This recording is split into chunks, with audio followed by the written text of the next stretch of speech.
Fit to Love, episode 165, Healing Your Brain with Brain-nastics. Fit to Love is physical, emotional, and spiritual fitness to achieve the happy life you deserve. From exercise to cooking, relationships, and spirituality, you'll find all the inspiration you need right here with our host, JJ Flazane. Hello and welcome to Fit to Love, Thoughtful Thursdays. Today's show, Healing Your Brain with Brain-nastics. We have a very special guest with us today. We've got Phyllis Garr. Since 1999, Phyllis Garr has hosted a popular program on Pacifica Radio Network, KPFK, called The Aware Show. Based on her desire to live in a more conscious world, Lisa created The Aware Show to feature best-selling authors and experts in the fields of natural health, cutting-edge science, personal growth, and spirituality. With a background in the healing arts, she is considered an expert herself in the field of lifestyle and transformational media programming. In addition, she comes from a long line of entertainers, including her aunt, actress Teri Garr, her grandmother Phyllis Garr, and original Radio City Music Hall Rockette. Lisa also hosts a show on Hay House Radio called Being Aware and a series for Gaiam TV called Gaiam Inspirations. She is a regular weekend host on Coast to Coast AM, syndicated in over 500 stations around the world, and has one of the largest telesummit series on the internet. Combined, she reaches millions of listeners globally every month. Welcome to the show, Lisa. Thank you so much. I am so excited to be here. I appreciate it. Well, you are a working woman. You have been doing all kinds of different shows, and I know I was on your show, The Aware Show, in like 2006 or 7. And so how long have you been doing The Aware Show? 15 years. I've since 2000. Long time. Wow. I know it's been a while, and I haven't gotten into podcasting, so I think it's so great that you're doing this, that you've really taken this on and figured it out. I think that podcasting is kind of the next big thing where it comes to broadcasting. So good on you. Well, thank you. Well, I hope so. I hope that this is the next wave and that I'm doing it well.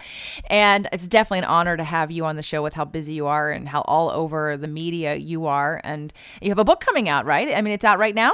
Yeah, right? Yes, it released and it shot right up to the #1 new release on Amazon, and I was really excited about that because it truly is helping people. It came out in the motivational and personal transformational category, and #2 in applied psychology. So it really that what helps me is knowing that people are changing or transforming or being motivated in some way by my story. That's one of the biggest gifts that I think is coming back to me in all of this is that people are getting it. If you can change one person's life, then that's worth it, right? Absolutely. Changing one life at a time. And so let's talk about your story and what happened to you. And so when did the brain, and the topic today, healing your brain with Brain-nastics, when did the brain become a focal point for you?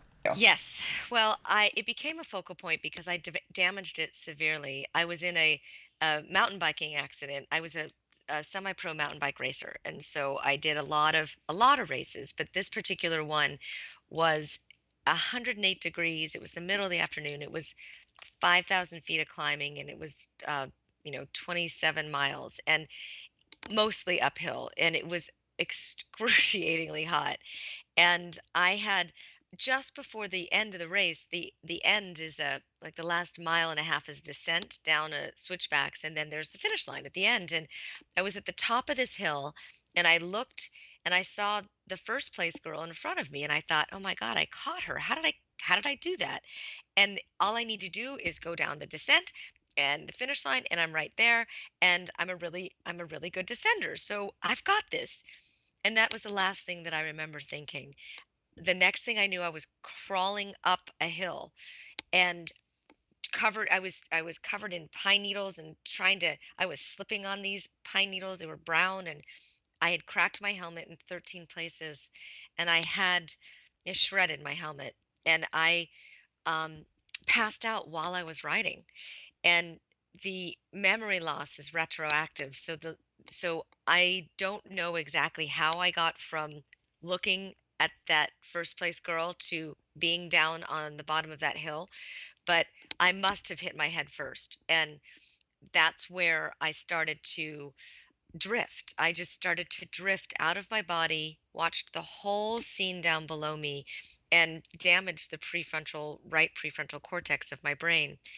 I discovered that through the neurofeedback that I went through, which parts that I had damaged. But what was really amazing to me when I went through that accident was I that drifting off part that I did was so interesting to me. It was more interesting than what was going on with my damaged body and brain and the medics and everything rushing to my body. I was in so much peace and such a place of expansion and such a place of quiet. It was quiet. It was so quiet, and it was beautiful. And I wanted to stay there. And unfortunately, my body was being, put on a stretcher, and it was going into a helicopter, and it was throwing up, and I was watching all of this happening, but I wasn't in it. I was just experiencing the scene. I was actually even experiencing the feelings of the medics that were helping me. I was completely at one with the whole experience and the whole universe. I mean, I could feel that I was a part of everything. It was an incredible experience, and I'm explaining that in detail because it showed me that there's another way of being, and it really made me fascinated in the brain, and how do I get back there? And I woke up in the hospital after the helicopter brought my body to the hospital.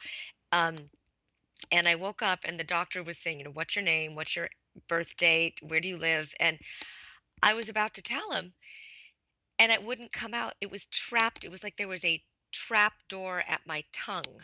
My brain knew it, but my brain wasn't sending the signal to my language pattern. It wouldn't come out. And it was terrifying. And then I went into a complete anxiety because I couldn't speak and panicked. And then it got even worse because I really completely panicked. And so luckily, the guy that I went to the race with that day came with me to the hospital, um, and supplied all the information, and it really helped me with my healing process. It was a long road to recovery, to regain my speech patterns, and I did it through neurofeedback. And that's, you originally asked, what about the brain and how do I know and understand the power and the healing power of the brain? It's because I started to dive into brain games, and it's much more than that. It was a protocol. It was a neurofeedback protocol that I discovered that a doctor was working on at the time, who now lectures all over the world around this protocol he created. And it was mostly for children with epileptic seizures and autism and various different types of brain traumas. And he was really working with these kids, and I was seeing them improve, and I was watching the parents in the waiting room get their children back. I mean, being able to communicate with their children again as I was going through this protocol and learning about my brain. So this is a really long answer to your question, but it was through this protocol of neurofeedback that I learned how to, first of all, the centers of the area of my brain that I had damaged, what those centers are responsible for. Also, the cerebral cortex got damaged, where all of my long-term and short-term memory was housed. So large parts of my long-term memory are gone, which is fine. It is what it is, but maybe sometimes it's better. But the short-term memory was what I've really struggled with for decades, was really getting that back. And there's ways that I constantly, it's one of the reasons I went into hosting a radio show after that. I started very small, but it's because every single day I force myself to use my brain. I research. I love what I research. I use what I research, and then the next day I apply it with, doing a show and taking calls around it and interviewing the author. And it's, for me, that everyday process is my Brain-nastics. The neurofeedback was my Brain-nastics. And I think even visualization is another form of Brain-nastics. If you don't use it, you lose it.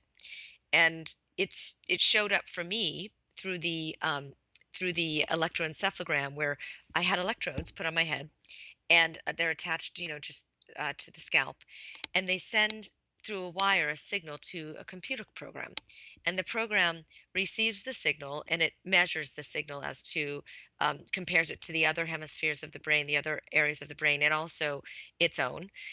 And as it sends the signal back to the brain, it asks that cortex of the brain to calibrate to a slightly higher signal. And the brain either does or doesn't. And if it does, it gets rewarded. If it doesn't, there's no reward. And so that system and that like very minute signal that's sent to the program, back to the brain, to the program, back to the brain, slowly starts to, I mean, I'm talking slowly over 22, 24 sessions of this, which are an hour each.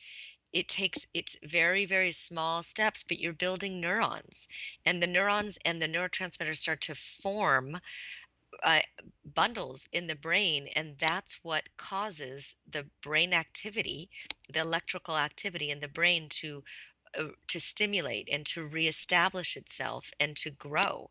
And it causes a coherent pattern in the brain by the reward system that comes back and forth from the computer program, from the monitor. So I did this neurofeedback. It's also called EEG, and it's also available all over the country. You can look it up on Google where there is an EEG practitioner or center around you, and use it for anything. I mean, it's amazing for depression, anxiety, and even peak performance and focus. It's just all brain entrainment. And I asked one of the scientists here that I work with, I said, why don't more people know about this? I mean, why, if there's so many, I mean, there's a huge research study being done on PTSD with neurofeedback, very effective for PTSD. I said, why don't more people use it?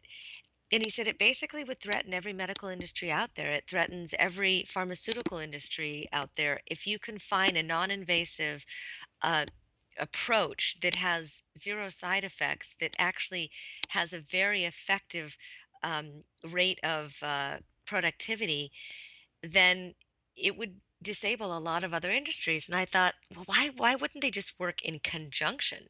If you could really see where the where how effective this is in conjunction with medical therapies, it would change so many people's lives. But that's just a part of what I do. So I took it beyond going to the center, and then I started to learn visualization does the same thing. All you're doing is you're waking up those centers of the brain. You're rebuilding certain bundles in the brain of neurotransmitters, transmitters feeding into bundles, stacking together, bonding together, and imploding old habits and patterns. That's what a pattern looks like. That's what a habit looks like in the brain. There's a lot of great videos on that. So Lisa, I've been on your show. I know your show. I've listened to your show. You're part of Hay House. I know there's a spiritual foundation. And so you would ask the question, like, why don't more people know about this? And I do respect the research and the science that goes into exploring, finding healing tools and cures for things that we're going through. But as you and I both know and are aware of, there's currently cures for cancer. So why isn't that out there, right? All the alternative medicine. So, but of course, that's because there's big industry behind that, and places like chemotherapy and hospitals, and that's a very big business. And so that would be very threatened if some of those healing modalities that we already know about were to be more publicized. And I mean, Suzanne Somers talks about it in her book, and it's not a secret for a lot of us, but I think that that's one of the reasons why more people don't know about the brain training. So I'm so happy that we're talking about this brain stuff here today and that you're sharing it with us, because on my show, that's definitely a goal of mine, is to educate everyone who's listening on different options that they have and different therapies and treatments to heal something where they think they only have one thing. And so you mentioned PTSD, and there's a therapy out there called EMDR that therapists can do with clients. And some people are happy to do that and some people aren't. And I think having resistance to EMDR, it means that, or the therapy, is because people don't don't want to feel. And it sounds like this EEG and the brain therapy doesn't even involve emotions, right? Exactly. And the interesting thing about EEG is that it doesn't activate negative feelings. All it does is slowly starts to elicit positive, more coherent, peaceful relaxation experiences. The the dopamines, endorphins, the serotonin, the oxytocin that releases when you're doing these types of brain exercises is what causes the immune system to boost. It causes the body to go into a response, which is a relaxation response instead of it takes the stress out of the body. It wicks cortisol away. There's so many amazing chemicals that release in the brain during visualization and EEG and meditation, and that's very well documented and researched, which is so exciting for me that that research wasn't even available when I started these protocols. And I've just been so excited and interviewed hundreds of neuroscientists since then to validate some of these studies and really to dive deeper into some of these studies because I have this experience to draw from. So, yes, the whole point, by the way, JJ, is about empowering us.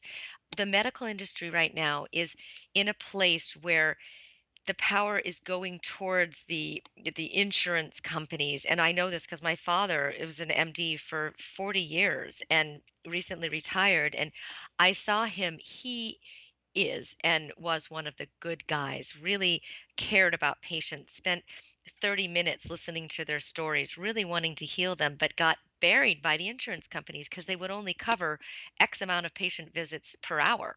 And it's more of running a business than it is being a doctor these days. And I've heard this from Norm Shealy and I mean, incredible physicians. So I believe in empowering the patient. I think that you could go online, you could be over inundated with information. I mean, you could go and everything leads to the fact that you're dying. But you need to come to a conclusion and do your own research on what works for you and come to the doctor halfway there. Meet them halfway there. Say, these are my symptoms. This is what I expect because our intuition is our best, one of our best diagnoses. And then ask the professional, you've gone there with doing half of the research for him, then you get to start from there. So, yes, you can have shorter doctor visits that way and get more information that way. And you can come up with some of your own healing protocols as long as they're, verified. So forth, EEG is, and neurofeedback, as it's been around for over 50 years. And, and so I do believe in empowering the patient and empowering, not even if you're sick, you can use this for peak performance, which I do now. I went back and I used EEG for hormone balancing because none of the other things worked for me. Everything was completely registered as completely toxic for my body. So I went back to the brain and I said, okay, is there a way that you could balance my hormones and allow my brain to distribute the right amount of estrogen, the right amount of progesterone, the right amount of testosterone? Can you do this in the brain? And they said yes. And I couldn't believe that that actually worked. Absolutely. And speaking of empowerment, as an empowerment strategist, that's definitely the goal of the show and the goal of my work, because 20 years ago, starting out as a personal trainer, as I progressed in my work and as I got more tools to deal with people's, let's say, bones and structure and biochemistry for nutrition and hormones, and as I started to run out of tools that weren't working and I needed to go deeper, I also started studying some of these same things too, so that I needed a place to share them because they all contribute. And so I really love knowing that this EEG is something that can help with people's hormones. I love giving people options of different ways that they can heal their body that are more comfortable to them. So I know you definitely promote this, and I do too, that it is our responsibility ultimately for us to be in charge of our health. So even if you're going to a physician and you get a diagnosis on something, it's our responsibility to decide what to do about that and to get a second opinion. And I want to definitely bring things like what you're talking about to people's awareness so that they know they have choice, so that they're not just blindly following what one person says that they need to do, and that they take responsibility and can discern what the right choice is for that. Because, and I'm just super excited about this EEG because I didn't know about it. And so I'm definitely going to look up and see what it could do for me and my hormones. such a slippery knot too, hormones is. I mean, there's you could take hormone creams and your body will change the very next day and that dosage won't work for you, and it's so difficult to monitor. So if you can find a way for the brain to do it itself, I mean, the brain sends the signal to release the amount of hormones that it needs in order to, it's all about balance. So in the EEG sessions, it teaches your brain how to constantly calibrate for the place of balance in the brain and how to achieve that state of coherence and relaxation. We know stress is one of the leading causes to most illness, and it's your perceptions of the stress that is the leading cause if you break it down even further. So that throws off hormones and throws off almost all of your neurotransmitters and cortisol and everything. So if you can once again go back to the brain to balance it, and you can do EEG, you can do neurofeedback. I have been a big fan of visualization because I can only get to the EEG center, once or twice a week, but visualization I can do every day. And it doesn't have to be, go to the mountaintop in the Himalayas and meditate. I'm a very practical, I use visualization practically every single day. And it it's another way of building neural bundles in the brain, balancing the brain, relaxing the brain, and also stimulating the immune system. I don't think I could do half of what I do unless I had that practice, to be honest with you. And that's what we're calling brain-nastics. Yes, that is my process of brain-nastics. All of this is brain-nastics, by the way. The EEG is brain-nastics. The visualization is brain-nastics. Yes, it all is because it's all working with the brain. It's a muscle, like you do. If you don't use it, you lose it. If you don't work out the bicep, it doesn't build all of those great fibers and appear, right? The same thing with the brain. It's this beautiful, pliable um, thing that's made out of mostly fat. But what happens in there are these little tiny neurons, and they build just like a muscle, and they entrain just like a muscle. And if you use it on a regular basis, then you can start to curtail and control the way that you do things. Joe Dispenza's work about breaking the habit of being you, his book there about that. And so his whole body of work is about imploding old habits and behaviors by no longer feeding the neural pattern towards that old habit and pattern. And you do that, that's basically scientific talk for do something different. And doing something different literally feeds the neurons into the new bundles in the brain. So I talk a lot about if you have a negative pattern or habit or thought that starts to happen, if you entertain that thought, it starts to create a chemical cascade in the brain that just spirals. And then the brain gets addicted to that chemical, and it actually releases a certain amount of dopamine, so it likes that chemical. The whole point is to stop it before the chemical cascade begins. So once you start to entertain that negative habit, that I'm fat or I'm not, good enough or I can't succeed, once you even start to feel that feeling coming in, don't look for the evidence to support it. Don't get on the scale. Don't look at the bank account. Stop the thought and immediately replace it with something that is good for you. Either go towards a positive thought, get your body moving, turn some music on, do art, read something that's empowering, listen to a visualization, turn on meditative music, go for brain entrainment. Those are all of the steps that you can do in order to interrupt the pattern of the negative thought or habit or pattern that you're going towards. I think it's our right, it's our responsibility to do that and to not let those patterns take a hold of us. I do believe that we can control it. I agree. Absolutely. I think we can shift and change anything that we put time, energy, and focus into. And that I believe that we can transform any situation and any body part, any obstacle that's in our way with the right information and the right energy. Absolutely. So I know people are probably listening and wanting more information on exactly what they can do for brain-nastics. And it's probably outlined in your book. So I do need to take a moment to thank our sponsors. And when we get back, we're going to tell you where you can find more about brain-nastics. Do you love listening to audiobooks? Or do you think you'd read more if you could listen to them? Well, for you listeners, Audible is offering a free audiobook download with a free 30-day trial to give you the opportunity to check out their service. With over 150,000 titles to choose from for your iPhone, Android, Kindle, or MP3 player. To download your free audiobook today, go to fit2lovebook.com. That's FIT, the number 2, LOVE, book.com to get your free audiobook with your free 30-day trial to Audible. If you're unhappy with your trial and you don't want to continue, you get to cancel before the 30 days are over and keep your free audiobook.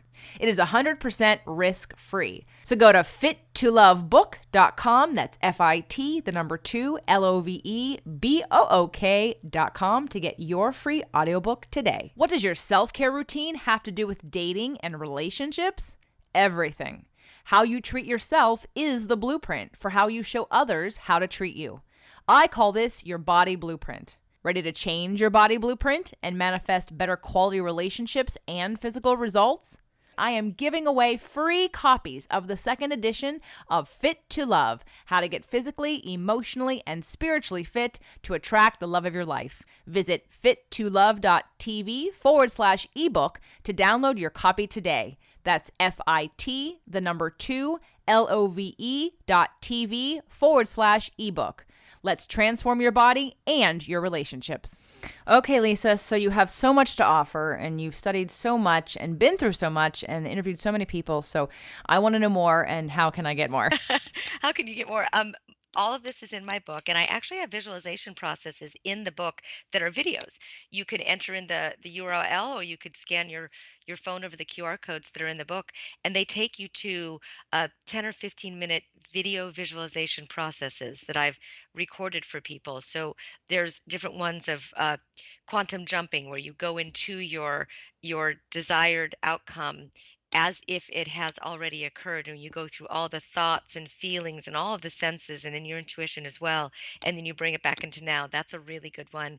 There's another creative, it's a quantum visioning process, which is just a process of going down the timeline of your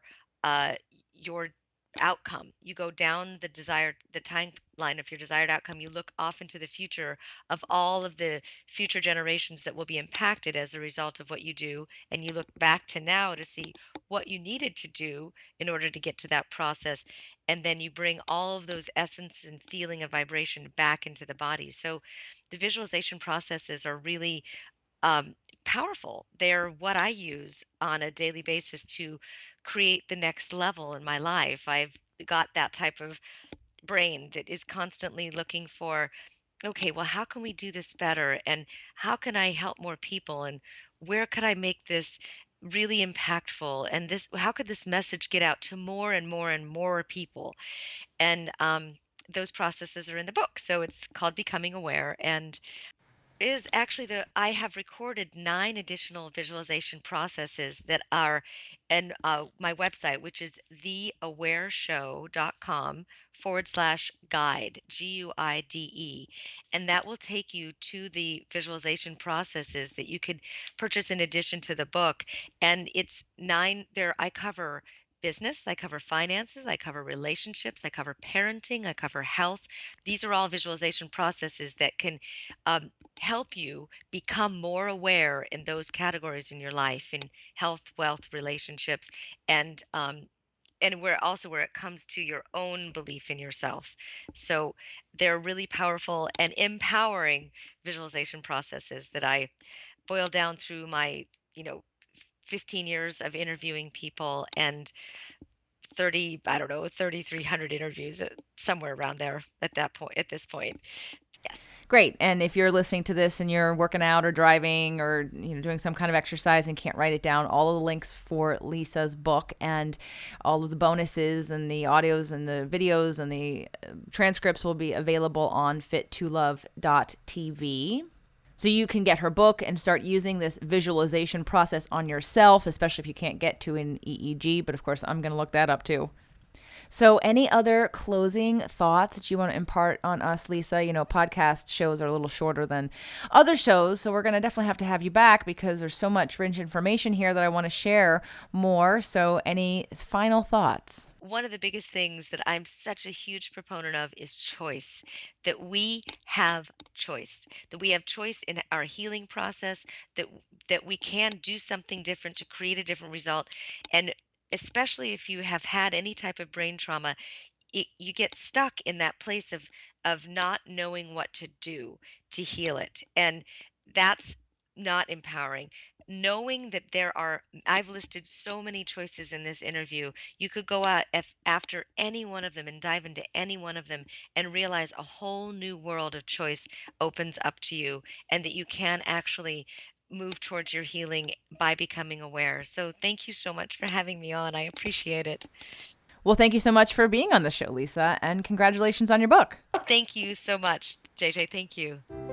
The Fit to Love podcast show offers you 6 days a week of helpful content to achieve the happy life you deserve.